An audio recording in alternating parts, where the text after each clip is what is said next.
Every fan of The Godfather remembers that striking moment at Connie's wedding. Among the celebration and joy, one scene stands out. Luca Brasi, the most feared enforcer in the criminal underworld, standing alone in a corner. As Kay spots him nervously practicing the same congratulatory phrase over and over, she brings Michael's attention to this peculiar man. This simple moment reveals a deeper mystery. Why would someone who strikes terror in the hearts of hardened criminals be so anxious about a simple greeting? This seemingly comical scene hints at something much darker. For those who only know Luca from the film, there's a complex story behind this fearsome man's nervous behavior, one that reveals the true nature of his relationship with Don Corleone.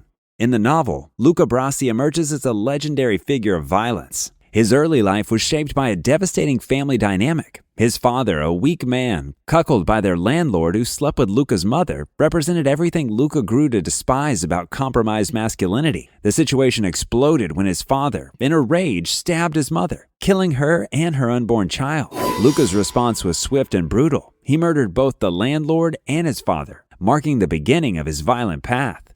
The early trauma left Luca mentally unstable, essentially a man with a death wish. He walked the streets like a ticking time bomb, heading a small gang and recklessly preparing to take on powerful criminal bosses.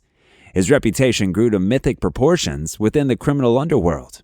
During the Olive Oil War, he single-handedly killed 6 men to protect the Corleone family, stopping only when Don Corleone himself ordered him to cease the rampage. His loyalty knew no bounds. He even killed a fellow Corleone soldier simply for making the family look bad.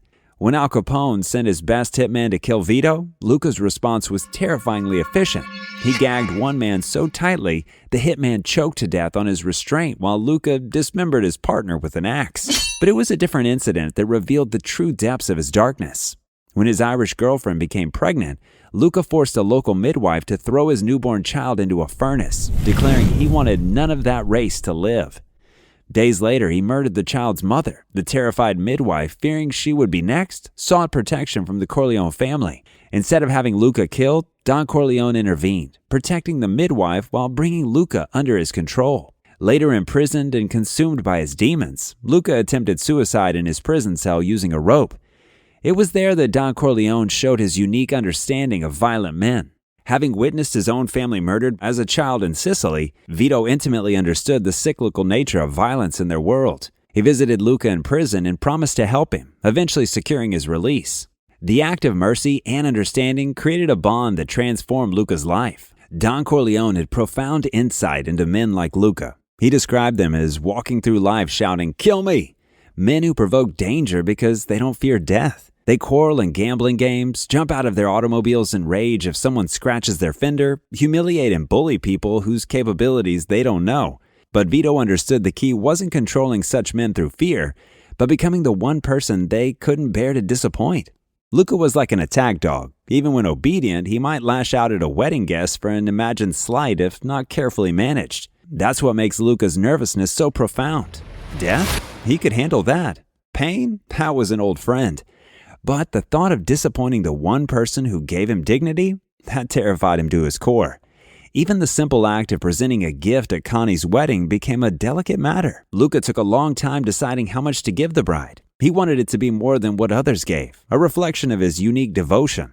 For a man who measured loyalty in blood and brutality, this was how he expressed the respect he held for Vito, a respect rooted not in fear, but in awe of Don's mercy and understanding. When he finally approached Don Corleone, it wasn't just gratitude, it was the rare vulnerability of a man struggling to communicate feelings he had never known how to articulate. Some might point to Lenny Montana's own discomfort acting opposite Marlon Brando as the source of Luca's nervous behavior. Montana, a former wrestler turned actor, was indeed overwhelmed working with the legendary Brando. However, Francis Ford Coppola saw something deeper in Montana's genuine nervousness. Rather than reshooting until he got a smoother performance, Coppola added the scene of Luca practicing his speech, transforming what could have been as seen as poor acting into a powerful character moment. This creative decision gave us a glimpse of the man behind the monster, someone who could kill without hesitation, but stumbled over words of gratitude. How does a man who has never known gentleness express gratitude to the one person who showed him respect? This was Luca's true struggle at the wedding, and it offers us a window into the complex relationship between the Don and his most feared enforcer, a relationship built not on fear, but on the profound power of understanding and acceptance.